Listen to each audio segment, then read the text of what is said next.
début des pistes en Andalousie, de Lorca à Huércal Orceva. Et pour l'instant, pas trop chaud.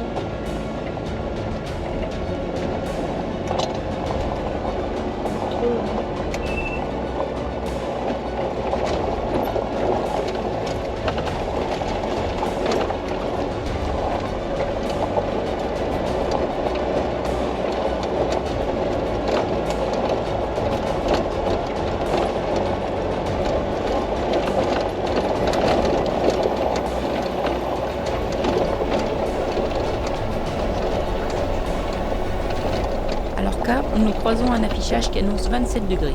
Il est 10 heures. Et j'apprends à ce moment-là qu'il a gelé vers chez nous sur le plateau ardéchois. Difficile à croire. Après, je suis pas sûre que le mois d'août, ce soit là où il y ait le plus de monde sur les chemins d'Andalousie. Je pense que les gens, s'ils peuvent, ils y vont à une autre époque. Là, Titi ?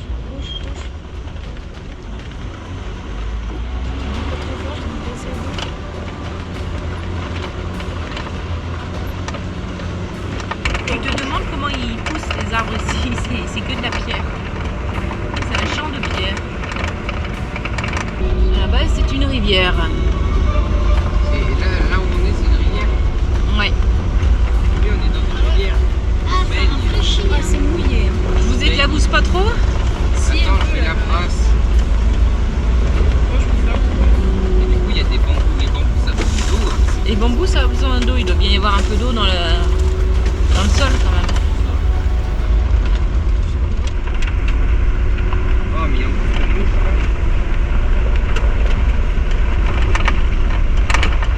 Allez, on sort de la rivière. Attends, mais. Ah oui, là à gauche. Hein.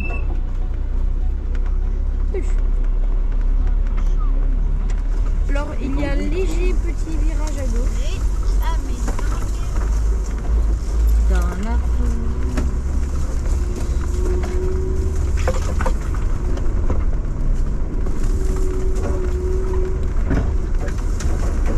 vu déjà le chemin principal et sa largeur, on va peut-être pas s'amuser à prendre des chemins de traverse. Attends, je vais mettre en courte. Oh, il y a du bon goût.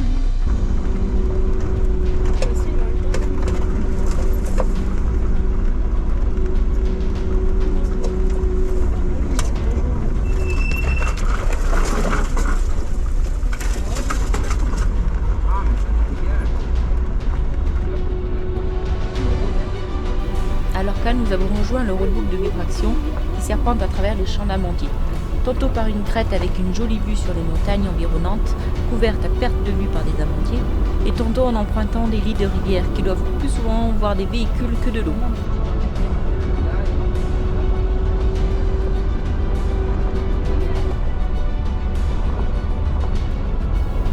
Nous ne croisons personne dans ces rivières transformées en pistes.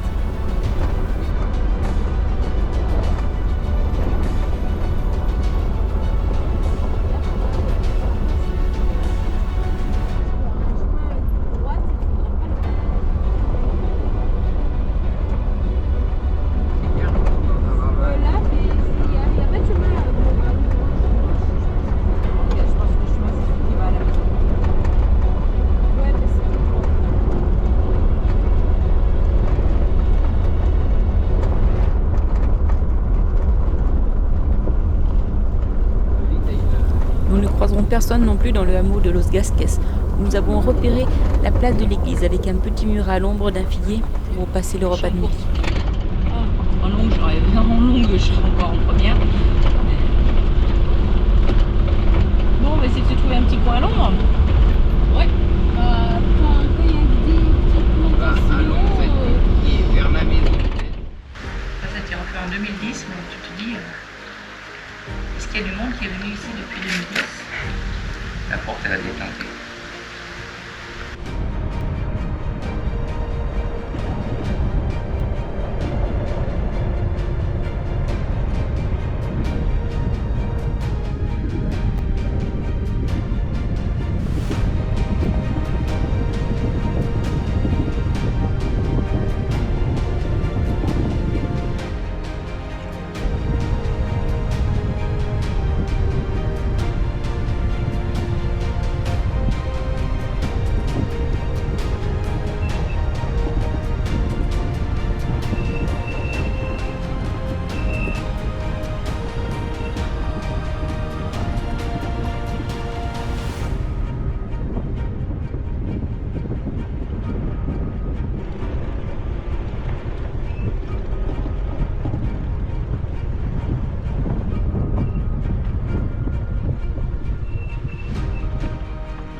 on avait fait en 2018.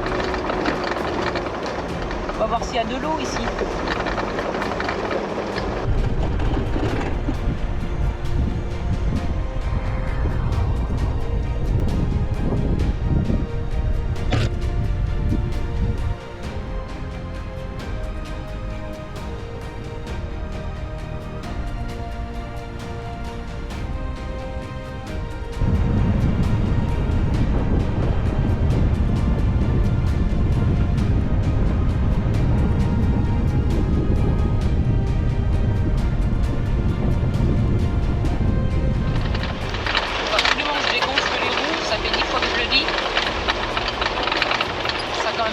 Parce que les roues à 3 kilos,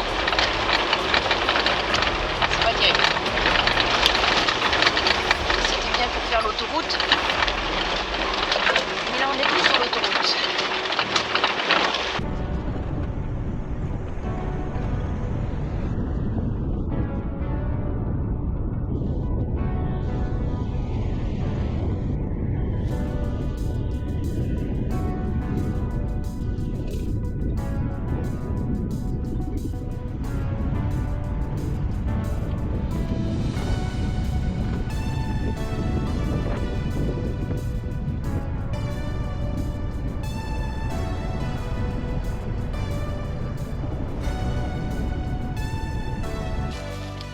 Allez, on va dégonfler.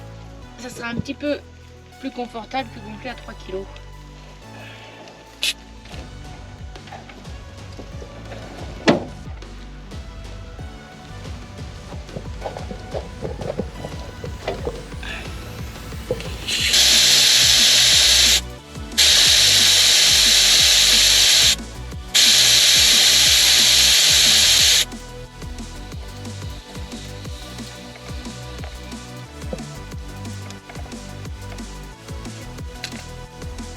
Allez, d'une.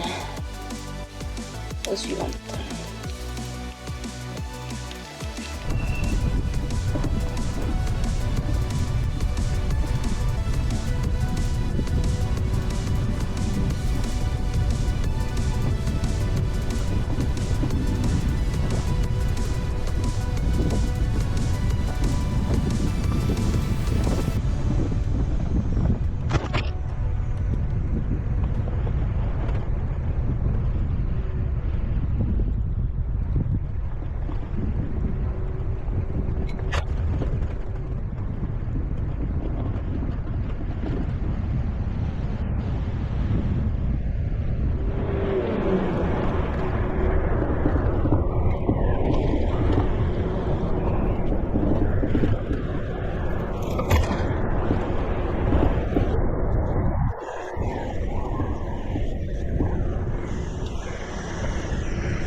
À Uleila del Campo, nous faisons le plein d'eau. Mais sinon, j'avais pas rempli, regarde, je l'ai rempli jusqu'à là. C'est d'ailleurs la dernière fois que nous remplirons les bouteilles à une aire de jeu ou une place de village, car l'eau dans cette région n'est souvent pas potable.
purée. Donc ils vont chercher les assiettes.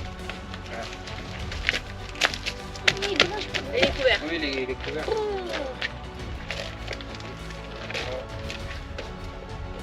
Est-ce qu'il y en a qui reveulent du gazpacho?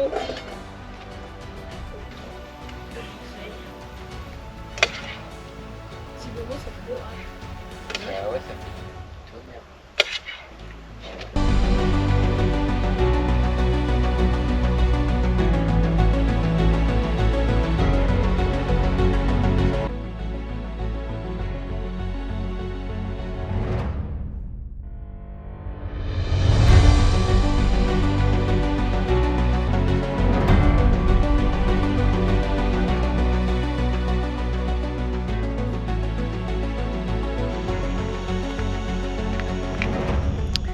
Et voilà Níjar et ses champs de plastique en arrière pour les cultures, très fréquents en Andalousie.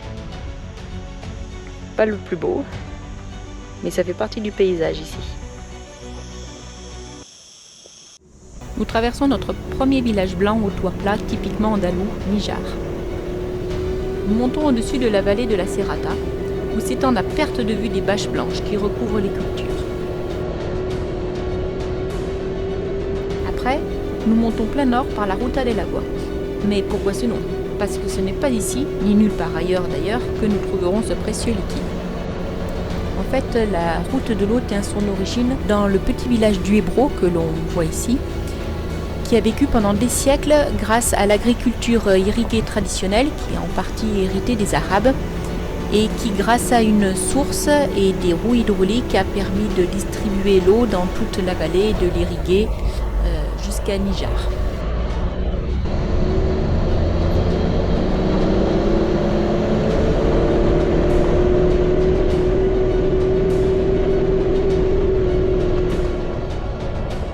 Nous avons beau monter jusqu'à 930 mètres d'altitude, nous ne sentons pas vraiment la fraîcheur.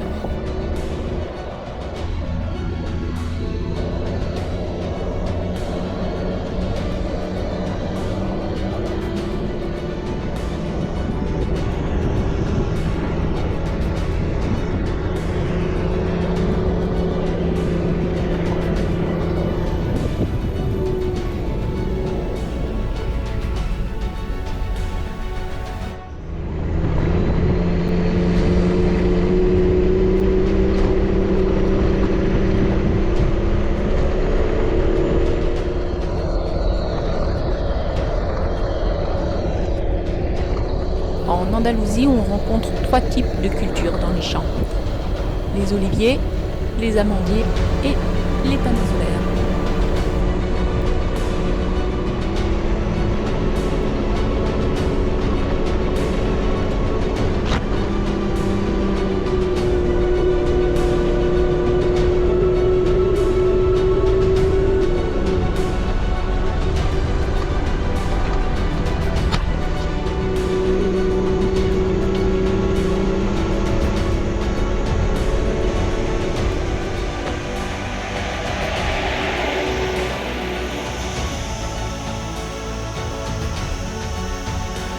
Nous rejoignons ensuite Tabernas par une rivière. Ici, les rivières sont des chemins. Et d'ailleurs, au vu de la végétation, l'eau ne doit pas y couler souvent.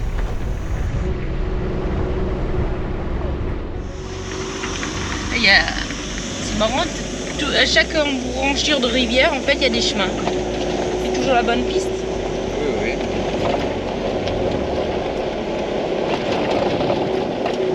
C'est des trucs qui font des sortes d'éclairs rouges. C'est Poteau électrique, je pense.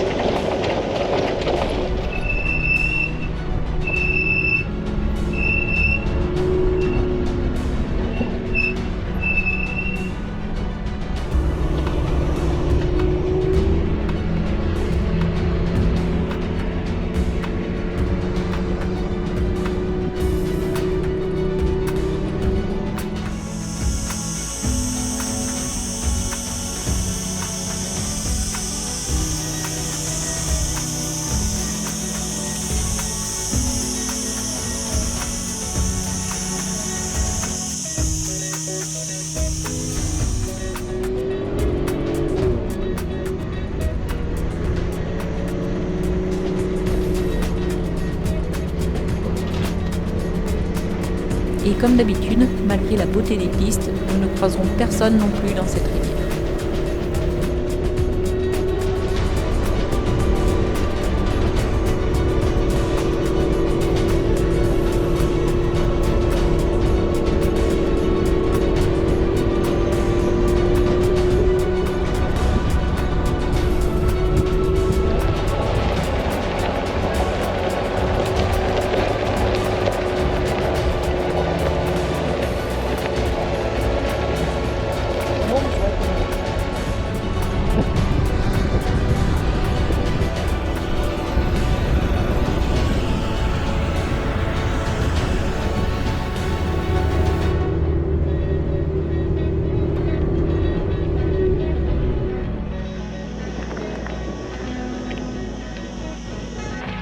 Alors ce sont dans des décors comme ici, au désert des Tabernas, que furent tournés la plupart des westerns spaghetti dans les années 60-70, les westerns de Sergio Leone.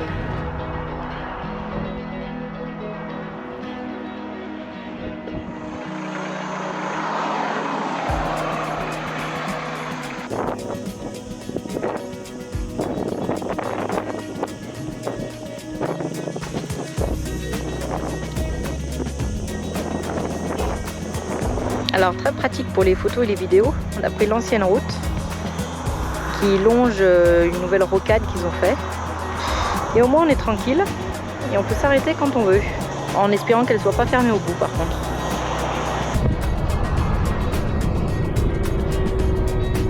Bon, nous finissons tout de même par reprendre la voie rapide pour rejoindre Jargal, puis la salle Cubillas où nous prenons les pistes.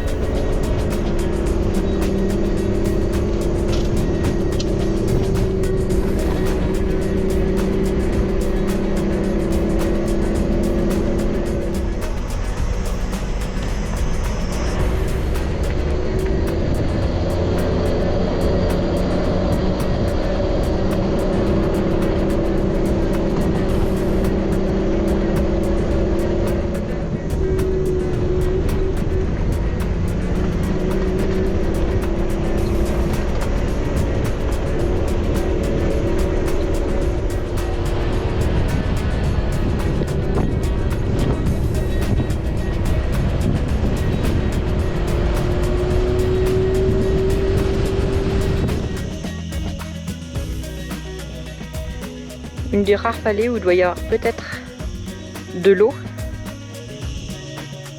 vu comme c'est vert.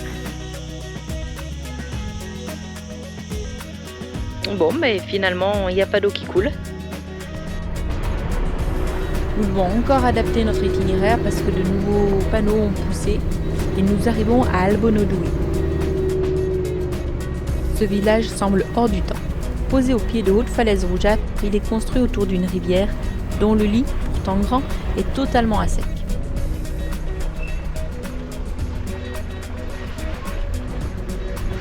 De nombreuses constructions et systèmes d'arrosage témoignent tout de même de l'activité agricole qu'il doit y avoir, et qu'ici, l'eau doit néanmoins couler de temps en temps.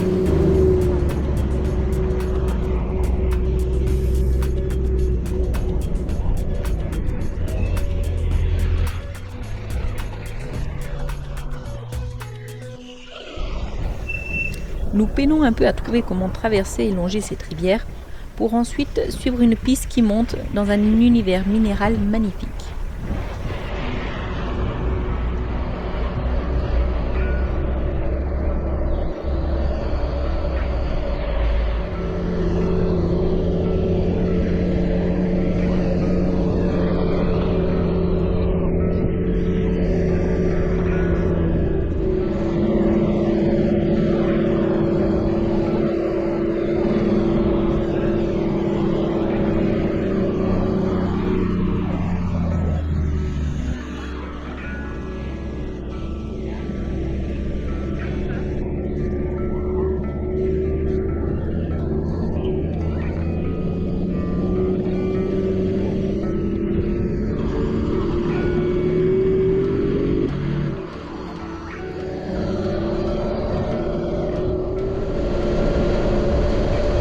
Bon, ce n'est pas les gorges du Dadès non plus, mais au moins nous sommes seuls. Le relief est tel que la carte est couverte de courbes de niveau au tracé anguleux. Nous nous enfonçons dans cette gorge puis montons sur la Sierra Nevada, ce qui nous permet d'admirer tout cela vu d'en haut.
Ah mais il y a la maman et son petit.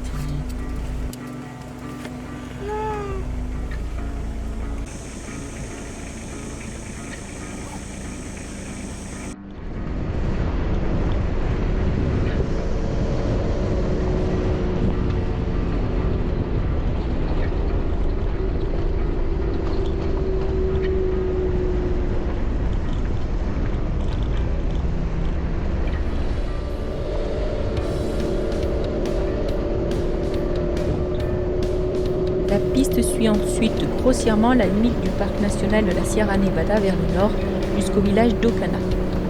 Nous espérons trouver un bivouac sur le court trajet qui nous reste avant de rentrer à nouveau dans le parc, mais ce sera un échec.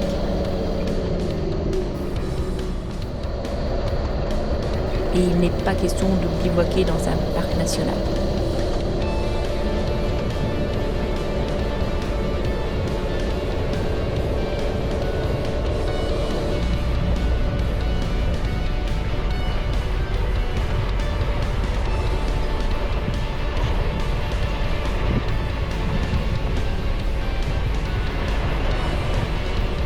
Nous sommes donc obligés de traverser une grande partie du parc et redescendons sur Juanes, avant lequel nous trouvons un replat pour installer notre campement avec une belle vue sur la région et ses villages blancs en contrebas. Et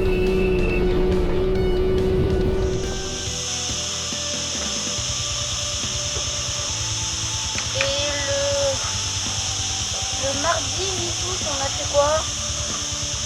Hier, Il fait très chaud et malgré que nous soyons à plus de 1200 mètres d'altitude, nous n'avons pour ombre avant le coucher du soleil que celle procurée par le cacao.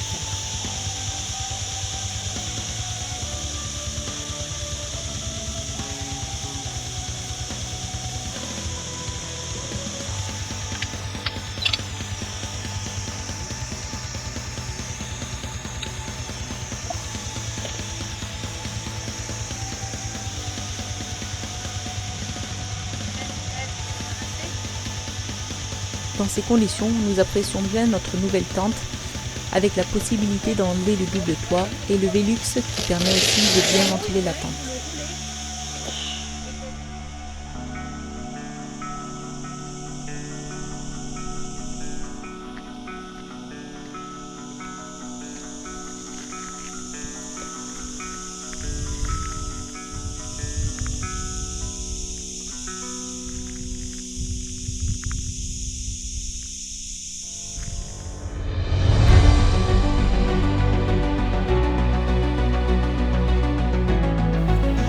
n'aura pas été très reposante du fait de la chaleur et le réveil sera matinal. La mauvaise visibilité et les voiles de brume sur les montagnes environnantes témoignent de la chaleur déjà écrasante. Nous remontons vers la piste traversant la Sierra Nevada. Après une demi-heure de montée, nous tombons sur un panneau interdit aux véhicules à moteur. Encore un de plus et une piste de moins. Alors demi-tour. Nous redescendons la piste, passons devant notre bivouac et atteignons Oanes, la ville que nous surplombions à notre bivouac. Dommage, car la piste montait à presque 2500 mètres d'altitude et ça aurait été vraiment appréciable par cette chaleur. C'est donc par la route que nous rejoignons la piste qui traverse la deuxième partie de la Sierra Nevada, moins haute, l'Alpujarra.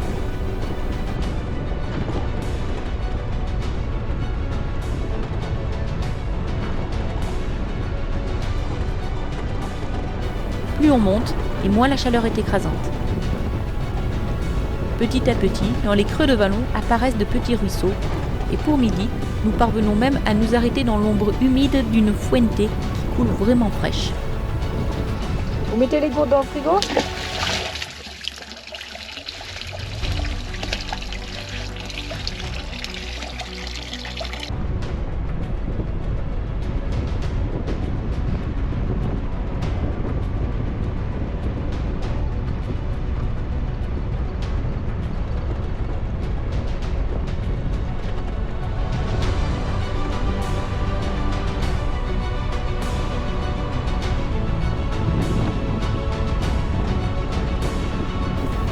Nous reprenons notre piste à flanc de montagne et croisons encore quelques fuentes et leurs eaux rafraîchissantes.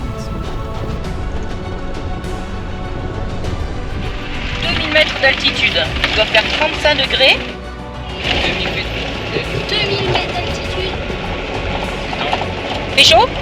Oui. Oui. Encore ça va, je pensais qu'il allait faire plus chaud. On redescend vers la civilisation et la chaleur. Plus loin, nous nous arrêtons près d'un ruisseau dans lequel Kinaël et Noélie prendront plaisir à se tremper jusqu'aux shorts.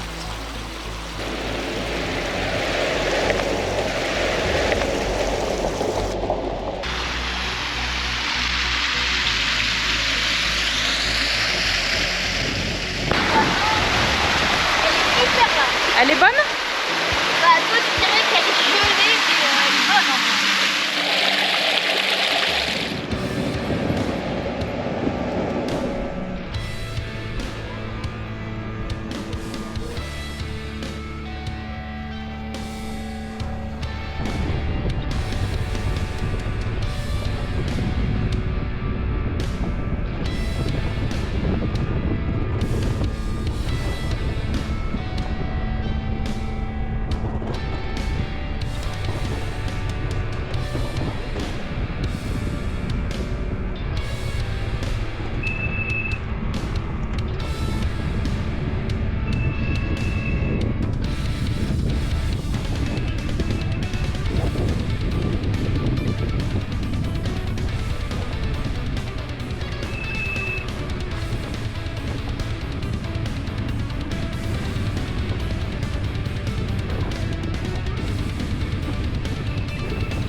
Et nous poursuivons toujours la traversée de l'Alpujarra et de ses villages blancs, avec comme étape incontournable Trévélez, le village du jambon. Il y a des jambons partout et sous de nombreuses formes. Des peintures, des sculptures, en statue avec des cochons sur les barrières le long du trottoir. Ici, tout est cochon, tout est jambon. À part les jambons, une autre spécialité des Alpujarras, ce sont ces tapis tissés aux couleurs vives, les jarrapas, que l'on voit un peu partout. Ça c'était pour la graisse qui tombe. Nous prenons ensuite la route jusqu'à Portugos, où nous montons jusqu'au moment où nous nous apercevons que le lieu est envahi de guêpes. Mais il est tard, elle devrait finir par s'en aller l'initiation en même temps que le soleil. Libre de bord et boulettes de picoula. Boulettes de picoula au cèpe, un délice des Pyrénées.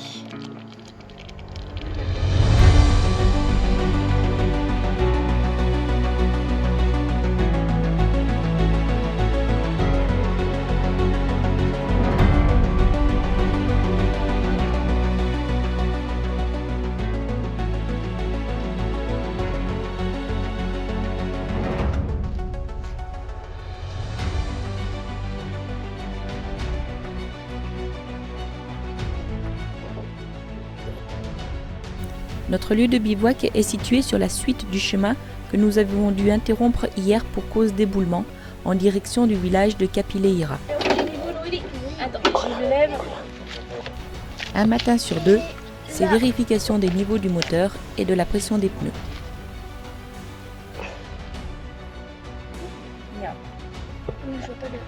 H, L, il est entre les deux, donc c'est bon. Voilà. C'est bon? Oui.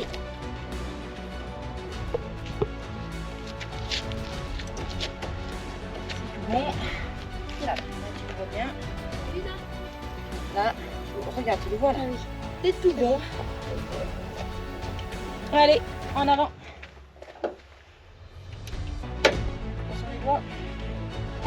Allez, vas-y, c'est toi qui conduis, moi je me repose. Bon, ben, on traverse la Sierra Nevada, deuxième partie.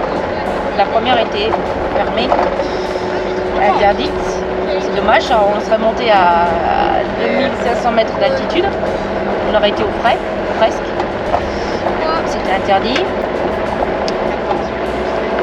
Et là, du coup, c'est la région des Alpes du Jura, avec les jambons. C'est bon le jambon hier, Tinette? Ah bah oui. C'était bon le jambon. Aujourd'hui, l'objectif d'aujourd'hui, c'est de trouver de l'eau. Un lavomatique. Un lavomatique.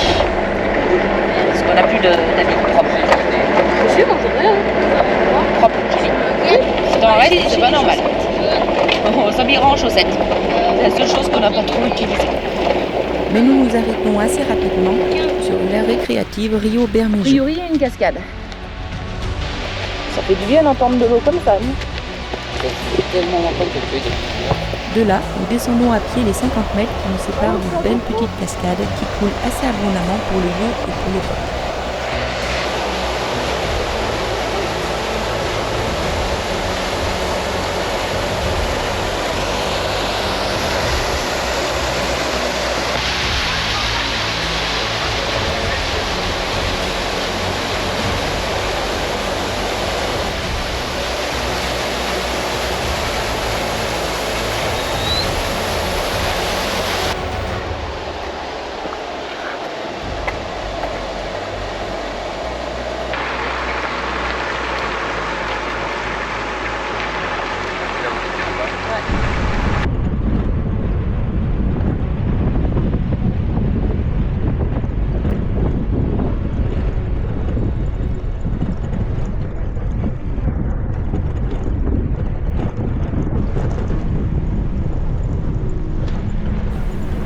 Puis nous reprenons la piste qui nous mène à Capileira, où nous faisons une bonne pause touristique dans ce village d'une blancheur éclatante.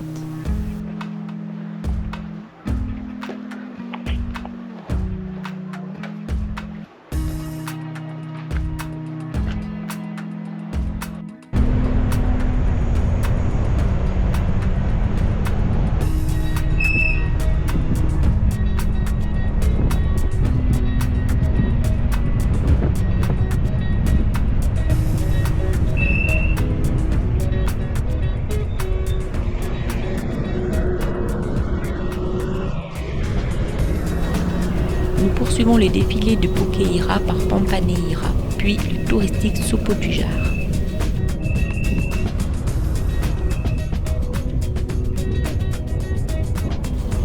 Alors, pourquoi touristique?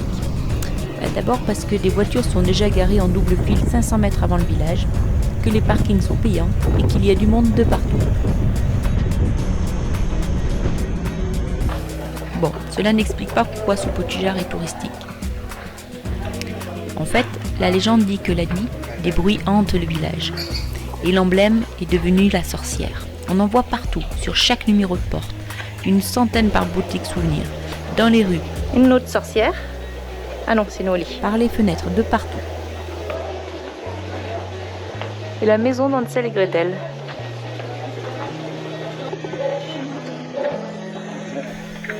Le village est lui aussi blanchi intégralement à la chaux. Nous arpentons les ruelles qui nous mènent là à une cabane sur pattes, là à un dragon ou une autre créature maléfique ou surréaliste au détour d'une maison. Dommage qu'il y ait autant de monde, mais le village vaut vraiment le détour pour son originalité.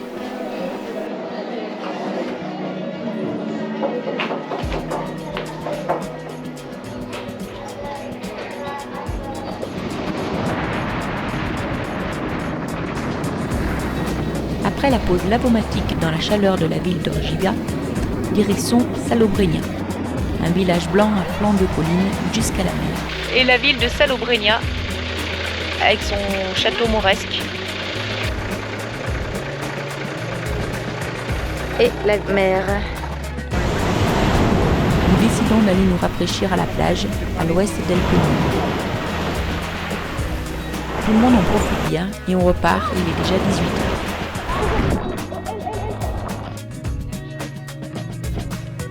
Et nous voici à Nerja, une ville balnéaire très touristique. Ici, c'est le balcon de l'Europe. C'est un belvédère autrefois connu sous le nom de la Tour des Gardes et construit sur l'ancienne forteresse du IXe siècle.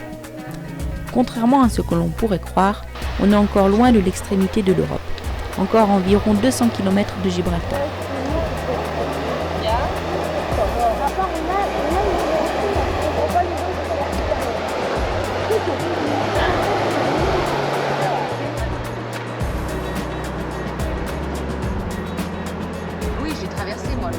Nous quittons cette jolie ville d'origine arabe accrochée sur les pans d'une falaise des derniers contreforts de la Sierra Almijara. Et il est déjà tard. Il nous faut trouver un coin pour la nuit. Nous partons en direction du parc naturel des Sierras de Tejeda et Almijara.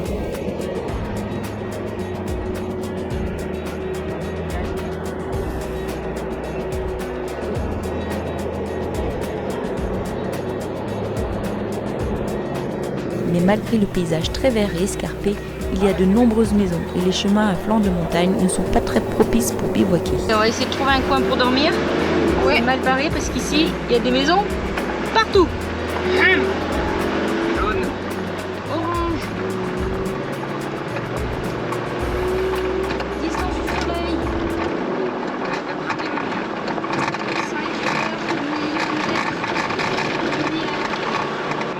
Des étoiles de type naine rouge. C'est marqué Regarde, il y a des maisons encore là-bas aussi en bas. que ça marche et sa température moins 55. Il y a une place là-bas en bas, après on sera pas emmerdé. Oui, voilà, on peut juste compter le nombre de cartes parce que là. Oh, je vois rien du tout avec le soleil. Bon, mais c'est joli, mais alors pour trouver un coin, c'est pas large. Hein. Là, il y avait un coin, Mais il y a pas. Ah oui, c'est sûr que c'est raide à droite, raide à gauche. C'est nickel pour pas trouver de coin pour dormir. À droite aussi, c'est raide. oui, mais dans l'autre sens. Ah.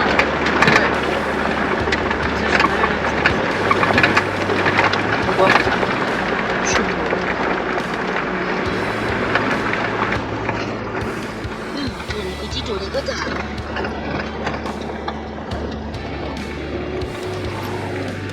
la maison. Oui, parce qu'il y a, il y a une rivière, voilà. Non mais là il pleut un petit peu. T'imagines le chemin d'accès à la maison là?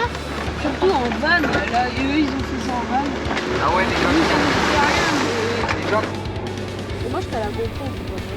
Nous roulons assez longtemps sur cette jolie piste au coucher du soleil et nous finissons par devoir nous installer sur une aire de camping-car sur les hauteurs de Canillas de Albaida. Il est déjà 22h.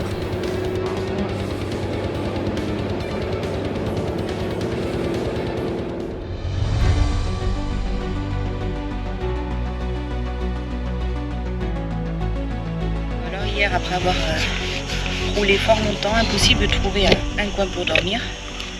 Alors on a fini sur l'aire de camping-car de Canillas de Albaida. Au final, pour 10 €, le plein d'eau, des bonnes douches et un endroit tranquille pour dormir. Rangement de 4x4 un peu en profondeur ce matin. Et puis on va repartir. Nous reprenons la trace en longeant la Sierra de Tejeda. Puis nous rejoignons l'embalsé de la Vinuela, sur les berges duquel nous espérons pouvoir pique-niquer. Mais aucune ombre à l'horizon, rien. Et il fait très chaud aujourd'hui. Le lac, il est bien asséché quand même. Hein, il est plus vert que bleu.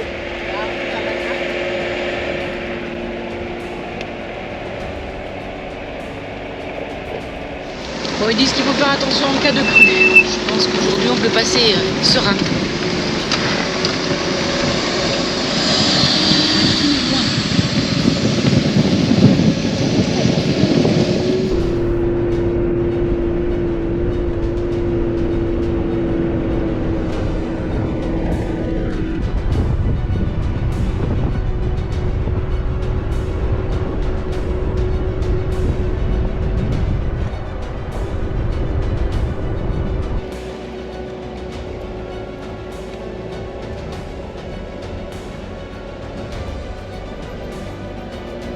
Lorsqu'ils ne dorment pas ou ne lisent pas, les enfants servent de copilotes pour suivre l'itinéraire sur le logiciel de navigation.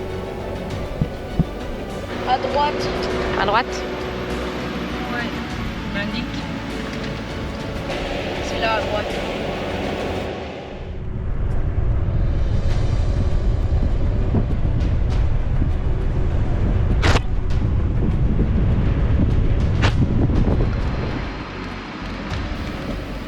Nous poursuivons la piste au travers des oliviers du parc naturel de Montes de Malaga. Toujours sous une température très élevée, mais avec un petit peu de vent, ce qui n'est pas pour déplaire.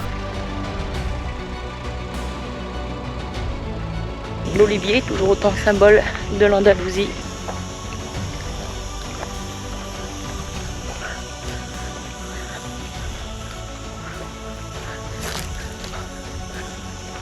Nous arrivons ensuite sur le promontoire rocheux où ont lieu les fouilles archéologiques de Piedras de Mitras. On peut voir un abri où des ossements ont été retrouvés et datés de l'âge du cuivre, vers moins 3200 à moins 2200 ans avant Jésus-Christ, avec des objets funéraires, des céramiques, des haches qui ont été découverts autour de ces rochers calcaires qui prouvent que ce lieu a servi de site d'enterrement collectif à un peuple préhistorique.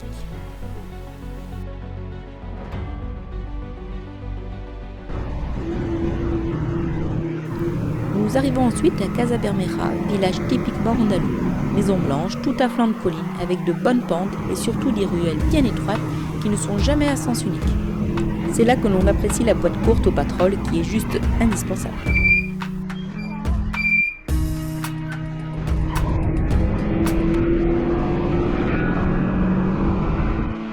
Au village suivant, Villanueva de la Concepción, j'essayerai donc d'éviter le centre-bourg.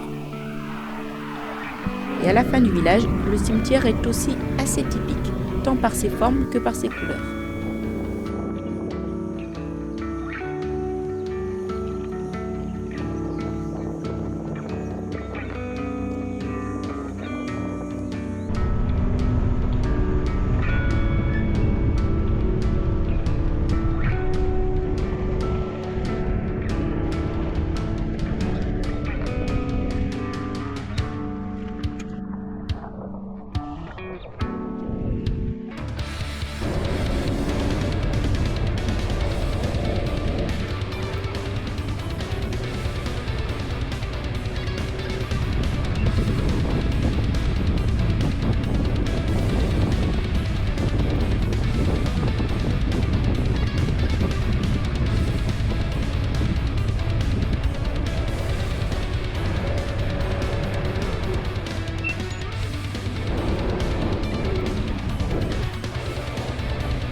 Nous longeons ensuite la Sierra de Torcal d'Antequera par le sud. Nous l'avions parcouru il y a 5 ans et c'est vraiment un lieu à visiter. L'érosion du vent et l'effet corrosif de la pluie ont donné naissance à des gouffres, des dolines, des obélisques et des formations rocheuses des plus variées. Nous passons donc devant ces gros amas de roches grises de type karstique et filons ensuite plein ouest jusqu'à El Chorro, d'où nous partirons demain faire la rando Via Ferrata du Desfilado de los Gaitanes.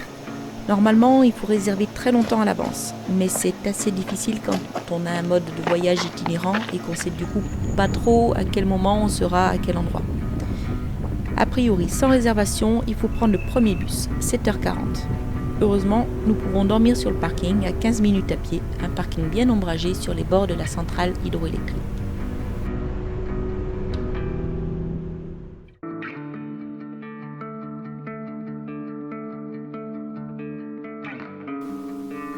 Réveil 6h45. Il fait encore nuit et presque frais. On pourrait enfin bien dormir. Mais non, debout, pour ne pas louper le premier bus qui nous amène en une vingtaine de minutes à Kiosko. Bon, alors on espère qu'on aura des billets, puisque normalement ils disent réservation obligatoire, mais normalement si on part tôt, il reste des billets à vendre là-bas. Alors on croise les doigts. Ça y est, on est parti sur le Caminito del Rey. Ça va Noélie, t'es réveillée? Non. Bon.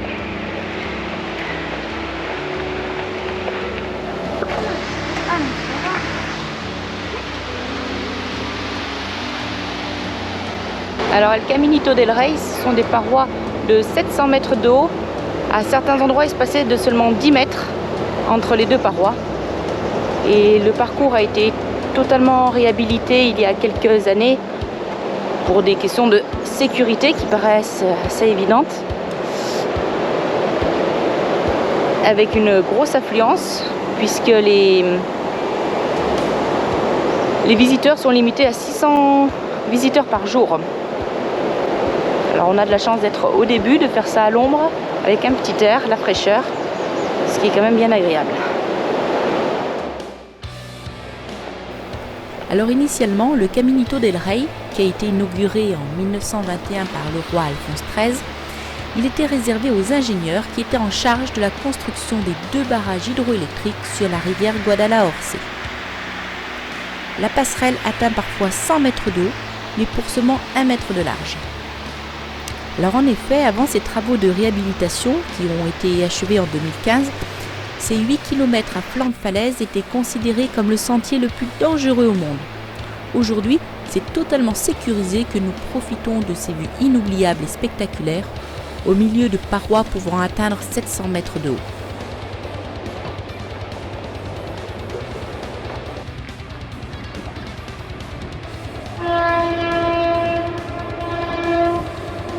Puis le paysage change au fur et à mesure que nous approchons de la vallée del Hoyo avec ses forêts exubérantes.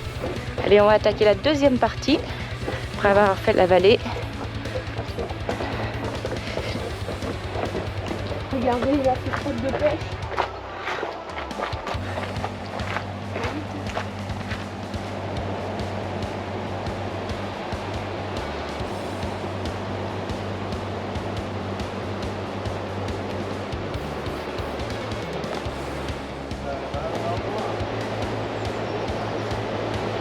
Les gens du site qui nettoient et qui vérifient chaque portion du parcours. Et on voit ici l'ancienne passerelle qui était utilisée avant la réhabilitation en dessous. Beaucoup plus étroite et honnêtement qui fait pas très envie.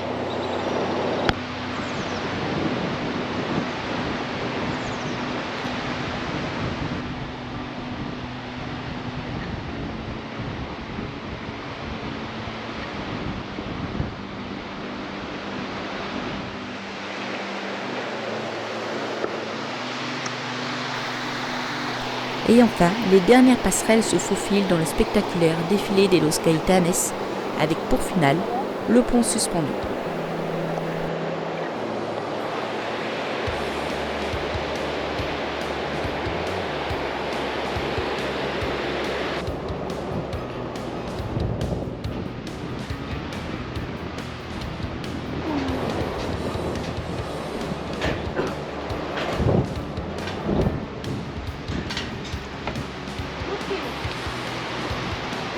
Là, il y a un peu de vide quand même.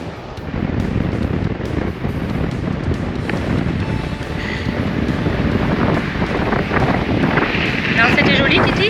Ouais, c'est joli, c'est un peu haut quand même.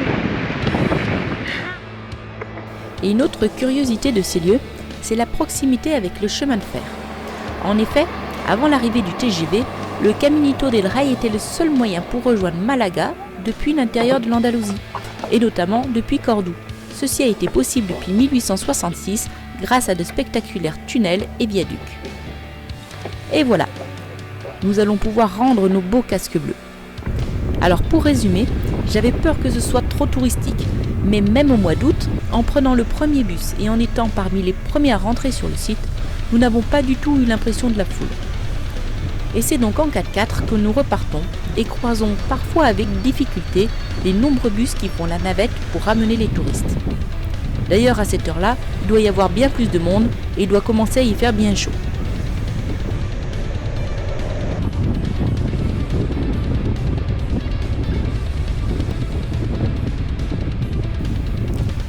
Nous montons admirer la vue sur le parc du défilé de los Gaitanes depuis le barrage supérieur Tajo de Encantada, puis prenons les pistes, direction sud-est, à travers la Sierra de Baños.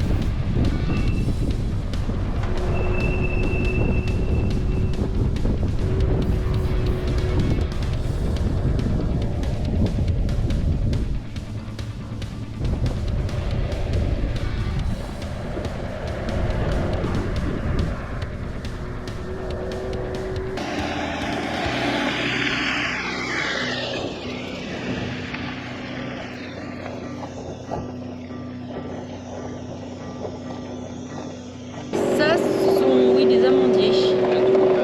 Mais regarde, on va aller jusqu'au sommet là pour voir et puis je vais faire une vidéo. C'est joli là.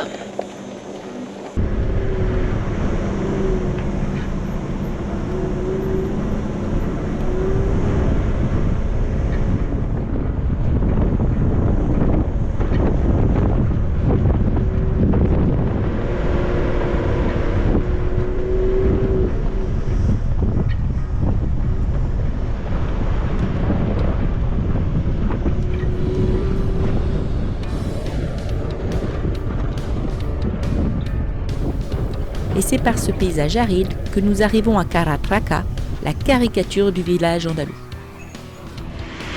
C'est joli. C'est joli, ouais. Mais... Ouais, quand tu dois tourner à angle droit là-dedans, le problème c'est qu'on tourne pas. Une fête de religion et tout, parce que les affiches, enfin, les trucs, ça montre que Dieu, la Vierge Marie, tout ça. C'est la deuxième ville qu'on se prend avec une fête foraine à l'intérieur. Devant, hein. Oui, ça passe.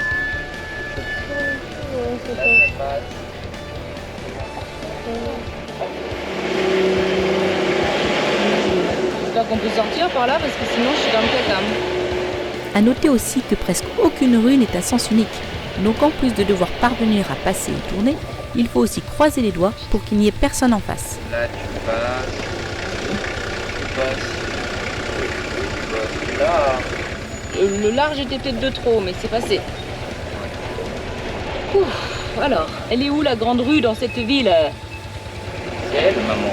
C'est elle. Maman, là, on peut pas passer. De quoi on peut pas passer? Là. Ça va, ça Je tourne à gauche là, Noélie. Oh, c'est enfer les villages andalous. Oh là là. Oui, moi j'adore. T'adores, ouais, mais si un jour je dois me taper une marche arrière là-dedans. J'adore pour marcher à pied. Quoi. Ah ouais, pour marcher à pied. Franchement, par contre, si les gens se garent mal, après, déjà quand ils sont bien garés, c'est Non, mais il doit compliqué. y avoir une voiture là en fait. Là, tu passes, maman. T'as 50, Titi, tu me dis devant. 50 cm. Là-bas, Oui, ça mais- passe. Ouais, ça passe. Oui, ça passe.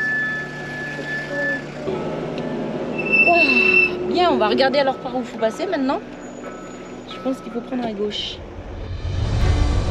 Ouf, nous retrouvons enfin notre tranquillité sur les petits chemins où nous croisons jamais personne.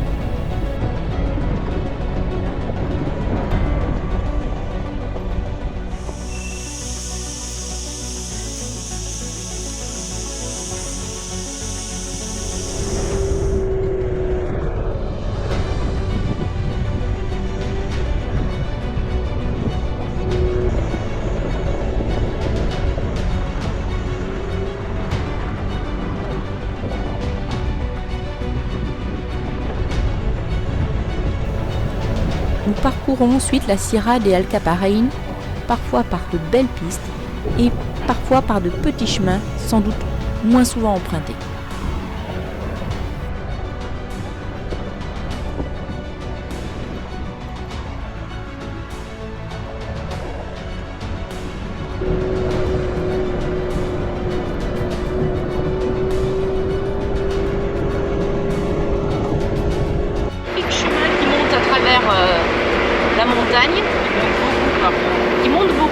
qui est très étroit et on espère qu'une chose, c'est de croiser personne.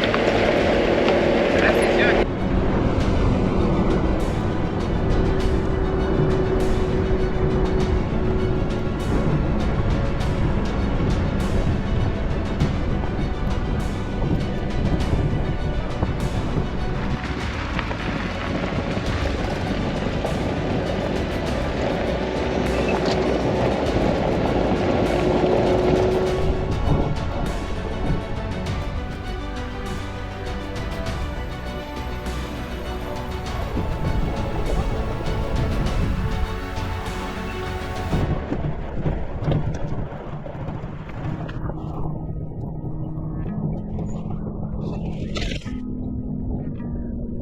Puis nous descendons plein sud, la Sierra de Prieta.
Ressemble au Portugal, alors tu vois, Parce qu'il y a des arbres là.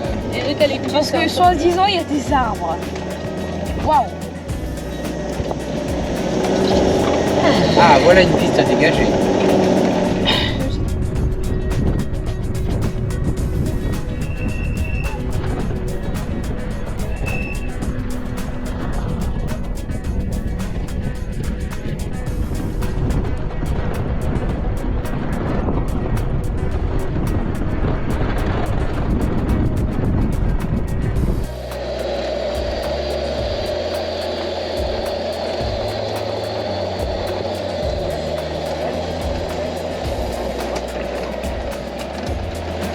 C'est très joli, mais comme dit Hugolin, pour trouver un bivouac, ça va être compliqué. À la verticale.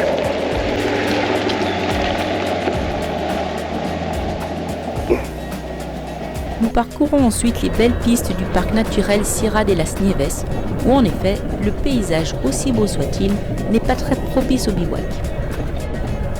Et en plus, la police de l'environnement espagnole n'a pas manqué de nous rappeler l'interdiction de bivouaquer lorsque nous nous sommes arrêtés sur le bord de la piste.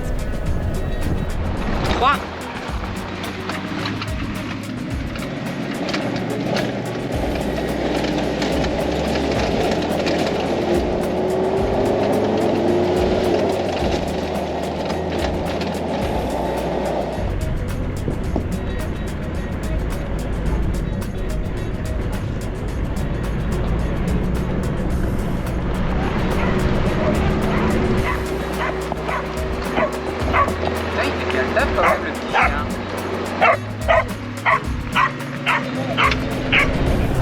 descendons donc dans la vallée et nous nous installons pour une fois sur une petite aire de camping-car mise à disposition gracieusement par le minuscule village de Barriada de la Estación, à quelques kilomètres seulement de Ronda.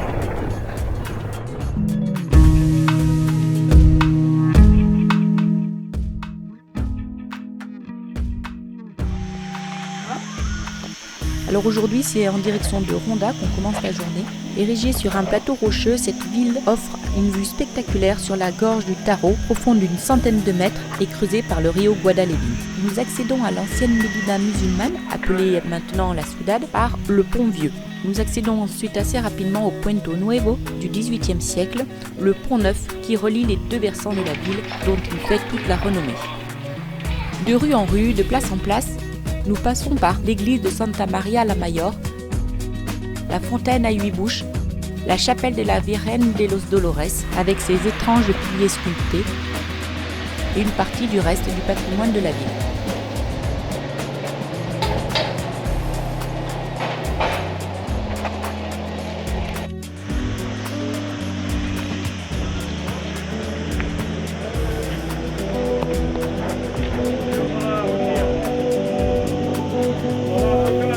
La ville et partons vers le nord en traversant la Sierra de las Salinas par des pistes bien cassantes avec des petites marches et des envières. Rien d'extrême du tout, mais il faut avouer que les roadbooks sont généralement plus roulants. Mais vous ne verrez pas les images parce que, comme souvent dans ces cas-là, la caméra ne filmait pas.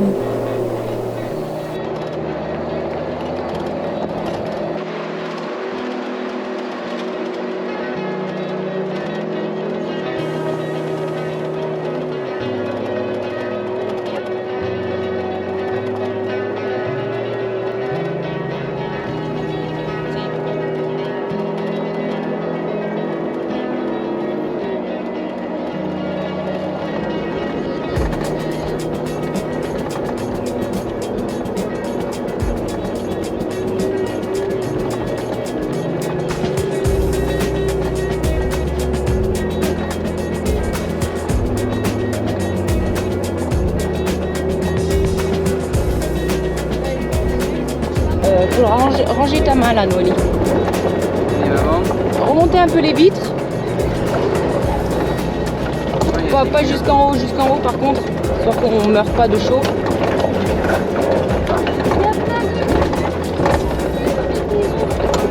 On peut rouvrir les vitres.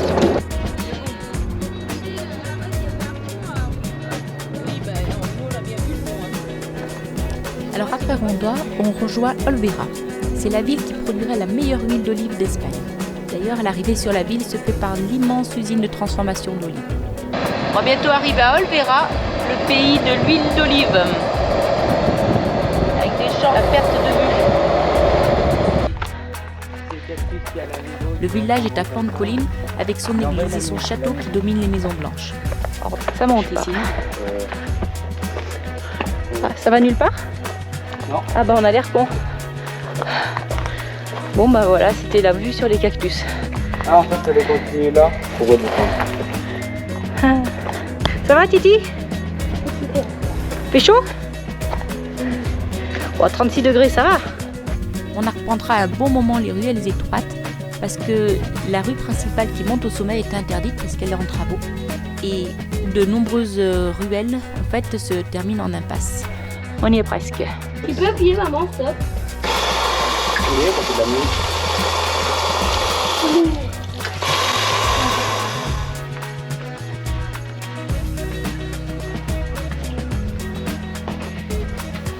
Et toujours ces murs blancs qui font magnifiquement ressortir les couleurs vives des lauriers, des bougainvilliers et toutes les autres plantes grasses ou cactées qui parfois nous procurent même un peu d'ombre.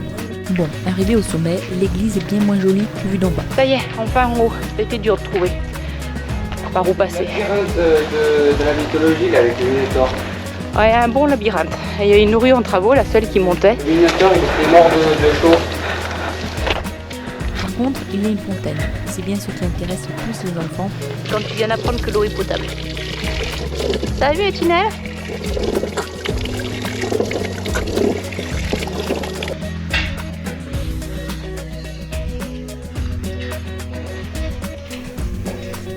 et nous reprenons la route en direction de Zahara et son barrage. Mais comme c'est un parc naturel, sans doute surveillé, et sans aucun arbre pour se cacher, nous décidons donc de rester à l'aire de camping-car mise gracieusement à disposition par la ville d'Algodonales.